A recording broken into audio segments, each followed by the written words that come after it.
It was the height of the Cold War with the Soviet Union. Before the dark powers of destruction, John F. Kennedy had been president by science for 3 days. Engulf all humanity in planned or accidental self-destruction. Government documents show a B-52 bomber like this one was flying over eastern North Carolina. It was carrying 2 atomic bombs as part of Operation Chrome Dome. It was armed and ready in the event a nuclear strike was needed. That's when the B-52 developed a fuel leak. When the cockpit saw it, said, we're not going to be able to push up this wing. Onslow County native Adam Mattocks was one of the co-pilots on that B-52.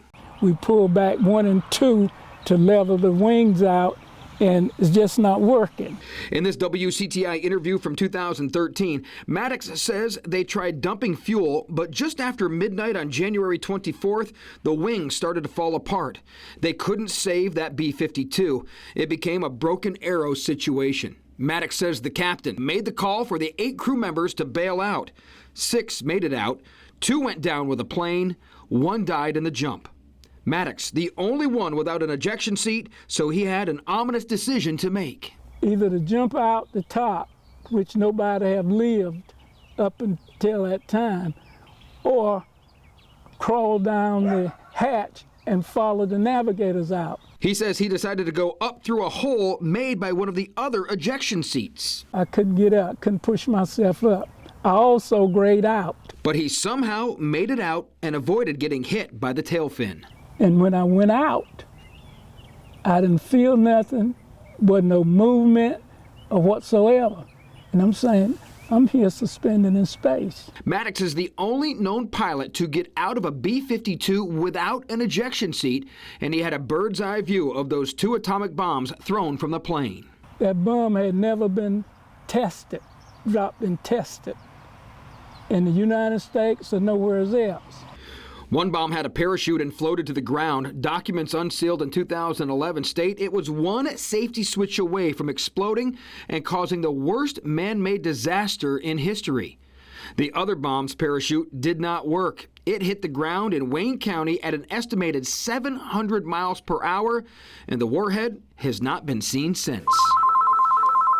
Jennifer Kuykendall's phone rings a little more often these days. Wayne County Museum, how can I help you? The B-52 crash in a rural area 12 miles north of Goldsboro. Oh, the Broken Arrow incident. Less than 2 miles west of the Greene County line. We've gotten calls from National Geographic, the History Channel. I understand there's a film in the works.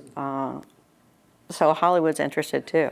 And the area where the bomb went missing has become the destination for the curious. They want to know exactly where it happened and where the bomb is. In 2012, the state put up a road sign in the 1 stoplight town of Eureka. It furthered the curiosity of what happened. Yeah, I pretty much eat here breakfast and dinner every day, and it's always somebody stopping and taking a picture and looking at the sign. You know, it's talked about more now than it used to be, and people are just interested in seeing where it hit at. But finding the exact location of the plane crash and the bomb is a challenge. I think the government does not want people, going and digging around, looking for souvenirs. Certainly some people who have been here a long time know where it is.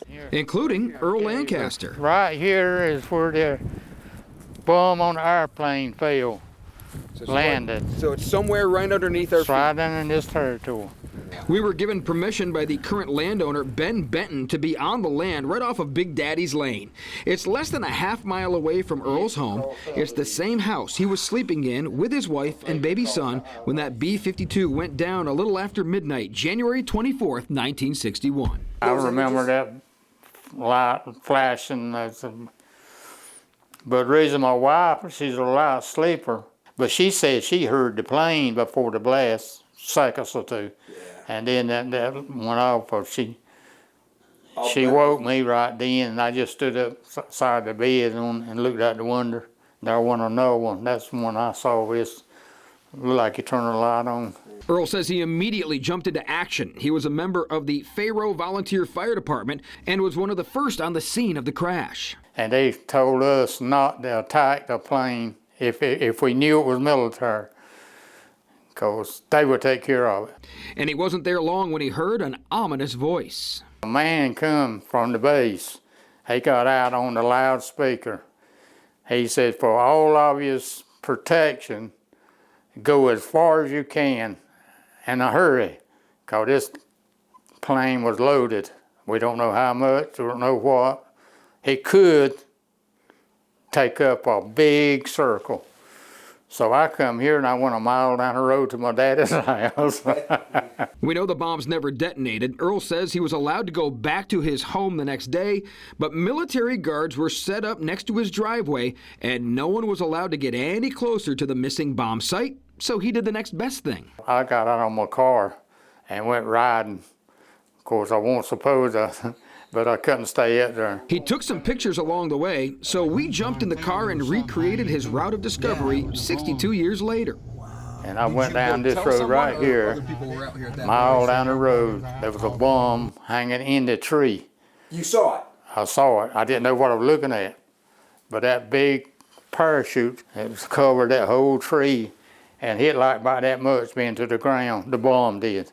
He then went to some of his farmland on Short Road and found big parts of the Just a plane. little bit to the left of it is where that tail section was laid. So this is where the debris field started, was this way? We said it started back the bullhead. We're going to go to the bullhead. One of the wings was laying next to a clothesline at one of the houses. Now the other part of the wing was laying out on that field. Okay. Behind that camper. Yes, sir. About middle of the way that field. Wow. And then things just strode from there to the other road.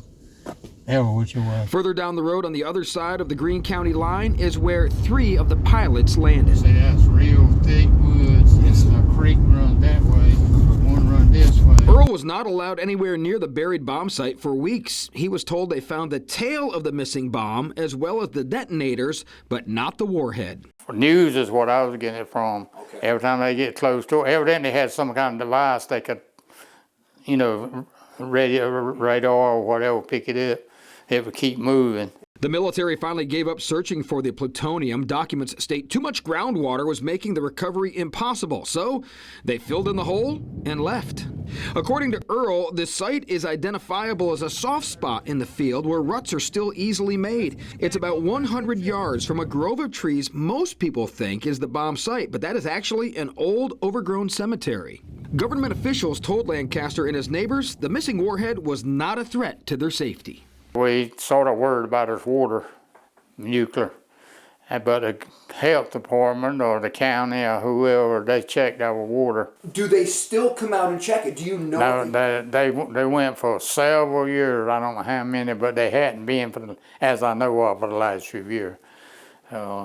Nobody complained. Well, you're almost 90, so I guess it's been okay, right? Yeah. 6 decades have passed. Earl says the memories are still fresh, especially when he hears a plane flying overhead. For a long time, you kind of hesitate a little bit. It pulls your attention when you hear an airplane. Yeah, I'm sure. Especially a loud one. And while the big question remains, will anyone ever find that missing warhead?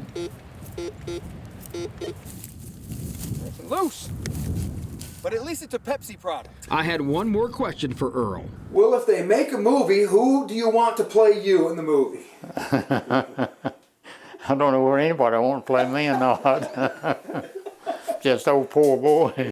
But everyone wants to know the story of the missing nuclear bomb. In Faro, I'm Brian North, News Channel 12.